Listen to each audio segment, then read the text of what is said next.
Welcome one more time to another exciting episode of Dave Does Math from Home.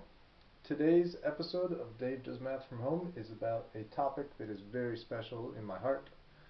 Today we talk about limits, but in 3D. Before we start talking a lot about limits, but in 3D, I want to do some little disclaimers. I'm not going to actually make you do Calc 3 with limits. We are not going back to difference quotient definitions of derivatives.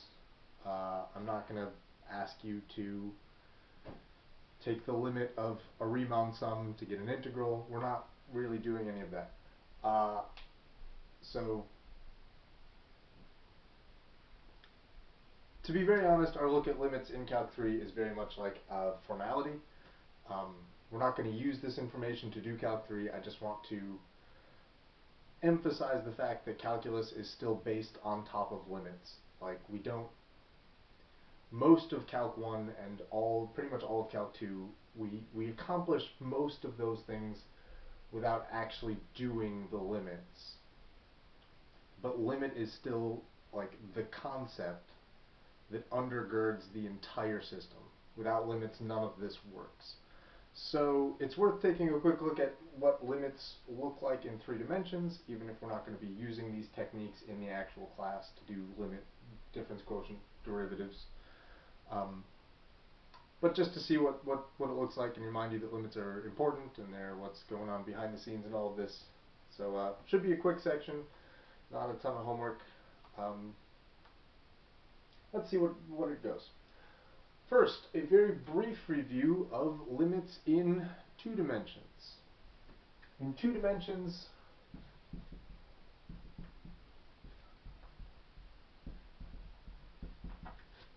we kind of split limits up into what happened graphically. And graphically, we decided that the limit meant what the function looks like it's doing.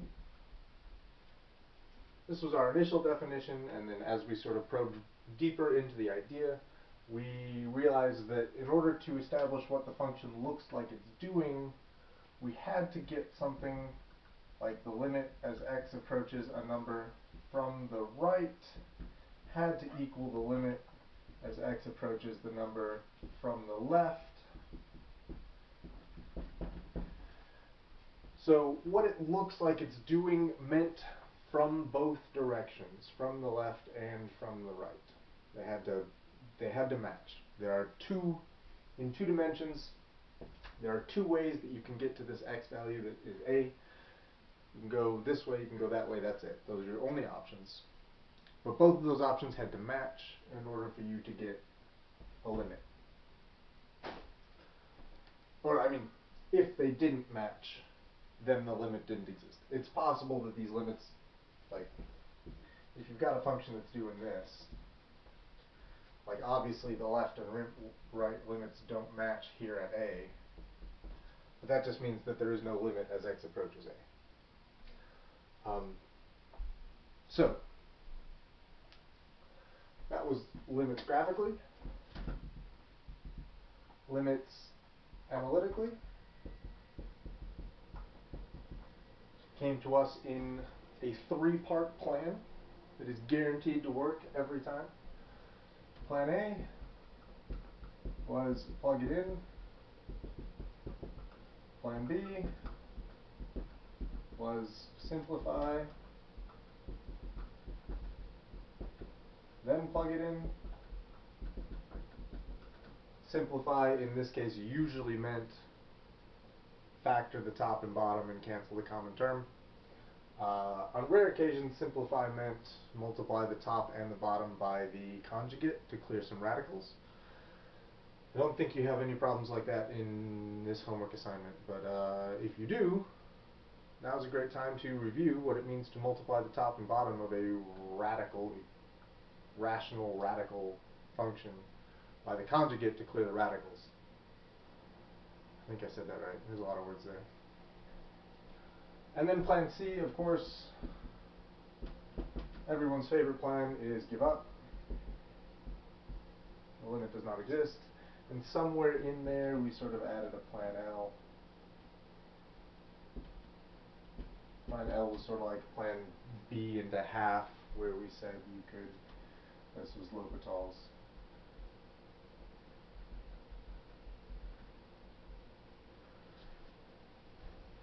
I don't think there are any L'Hopital's problems in this section either.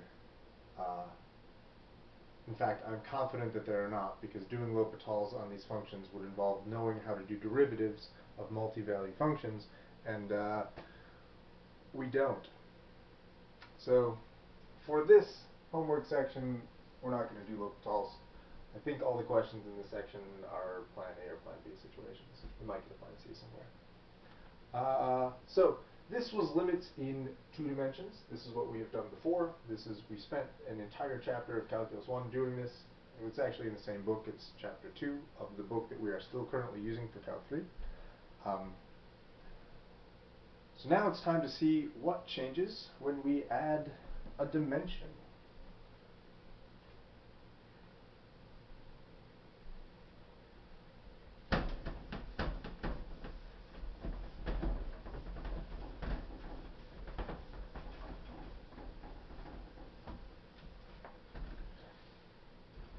The problem with adding a dimension and talking about what happens graphically is that I can't draw in 3D, so you'll have to just use your imaginations when I talk about what's going to happen when we add a dimension and then talk about limits.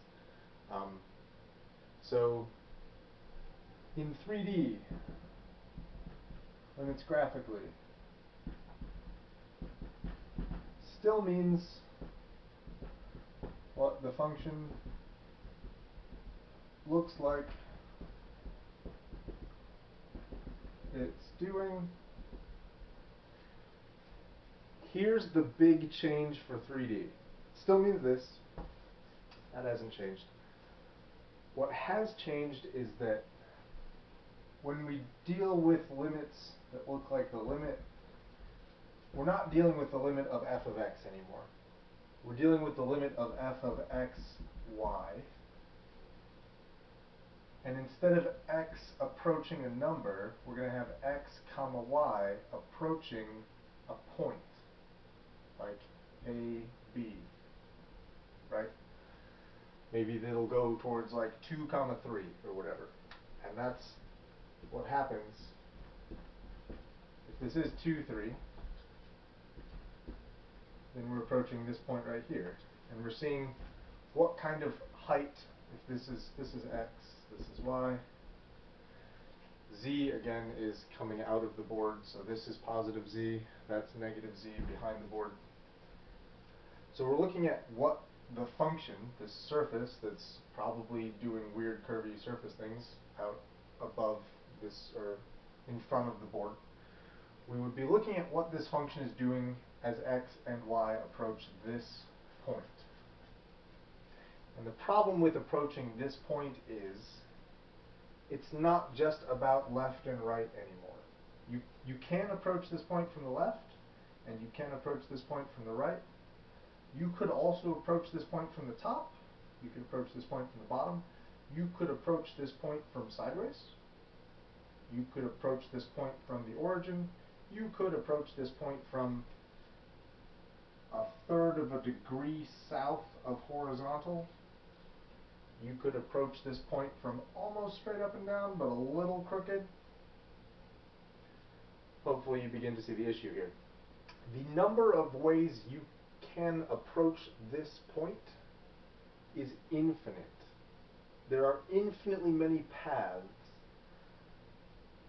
through the plane that lead to this point. And here's the thing that's consistent about 2-dimensional limits and 3-dimensional limits is when we were working with 2-dimensional limits, we said that the limit only exists if you get the same outcome from both directions. And here, the limit only exists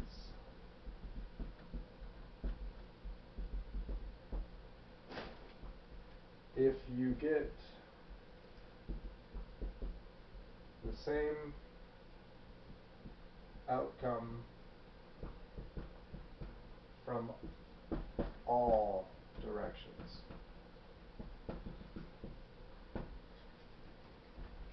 Or from all paths.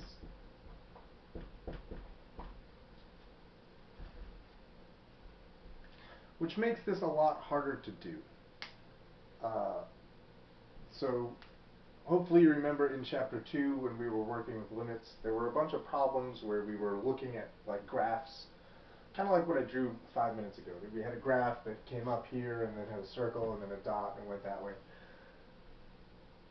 In 2 dimensions, you can look at graphs like that and see limits. In 3 dimensions, it's much more difficult to create a problem like that because in order to establish that a function has a limit, you need to sort of do it from all paths, and that's impossible. Like, if you did 4 paths, that wouldn't be enough. If you did 800 paths, it wouldn't be enough. There's infinitely many. You can't graphically establish, well, I mean, I guess, if a function's like continuous, we know that continuous things are, their limit equals the function value, because that's what continuity means. But if you have a function that's not continuous, there's no number of paths you can check that will get you certainty in terms of what limits are. So, there's no problems like that. We're just going to skip it. We're going to talk about what this means, and that you need agreement from all directions and all different paths, but then we're not actually going to do it, because that's vaguely impossible. But it's good to know. So that's limits graphically.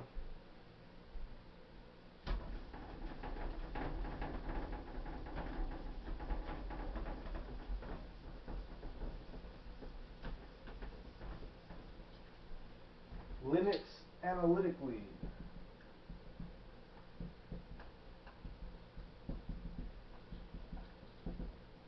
Once again, 3-dimensional limits mean pretty much the exact same thing as 2-dimensional limits. Plan A is still plug it in. Plan B is still simplify, then plug in. And plan C is still give up.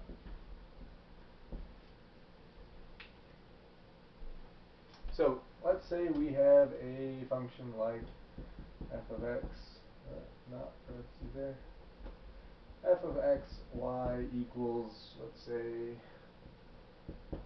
3x plus 7y minus 23xy. And I want you to evaluate, find the limit of f of xy as xy approaches, let's say, 1, 2. If you were asked to calculate a analytic limit like this, you can just start with plan A, plug some numbers in. Plan A would give us 3 times 1, x is 1, plus 7 times 2, y is 2, minus 23 times 1 times 2. Seems not so bad. 3 plus 14 is 17 minus, 23. 17 minus 46 should give you negative 29. Beautiful. Plan A worked. That's the limit. We nailed it. Let's do another one. Let's do f of x comma y equals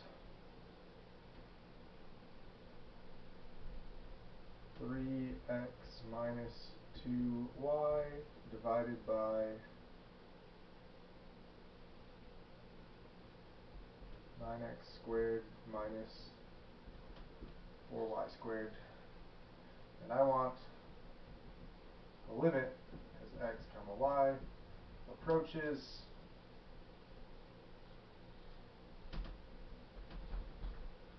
2 comma 3.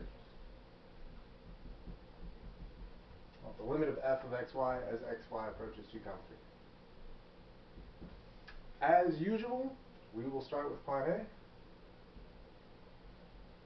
Plan A is going to tell us that the limit should be, just plug stuff in. So it'll be 3 times 2 minus 2 times 3 divided by 9 times 4 minus 4 times 9,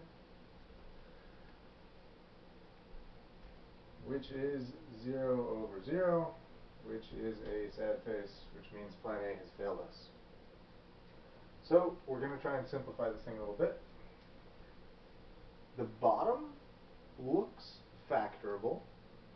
9 and 4 are both squares. X squared and y squared, both squares. I can probably do a difference of squares things here. So I'm going to get 3x minus 2y on top. That's not changing. The bottom I can factor into difference of squares. So it'll be 3x minus 2y times 3x plus 2y. Now I can cancel some stuff. The only thing left on top is 1. So, plan B is going to give us, now that it's simplified, I can plug things in here. So it'll be 1 over 6, or let me just do it. 3 times 2 plus 2 times 3. So 1/12. And that's the limit.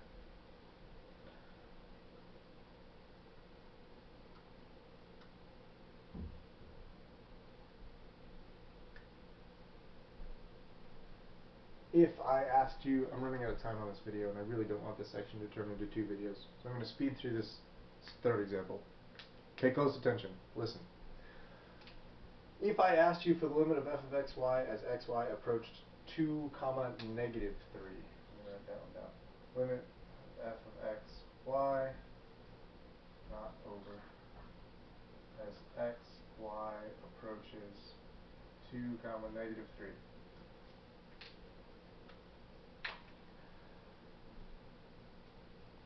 Try plan A first. Plug it in here. 3 times 2 is 6. 2 times negative 3 is also positive 6, so we're going to get a 12 on top. The bottom will give us 9 times 4 minus 4 times 9. So plan A will give us 12 over 0. That's no good. It's not going to work. We have to go to plan B. It's already simplified, so we can just plug our point 2 comma negative 3 into this. So plan B will give us 1 on top, and 3 times 2 is 6. 2 times negative 3 is negative 6. Plan B is giving us 1 over 0. So that's also not going to work. Plan B has also failed us. That means we go to plan C. The limit of f of xy as xy approaches to negative 3 does not exist. That's a plan C situation. Good. That's limits. That's pretty much all there is to it. It mostly works the same as limits always have worked. Hopefully no surprises here. Just extra variables. Stay tuned for the next video. Now that we have limits covered, we're diving directly into derivatives. No wasted time. Prepare thyselves.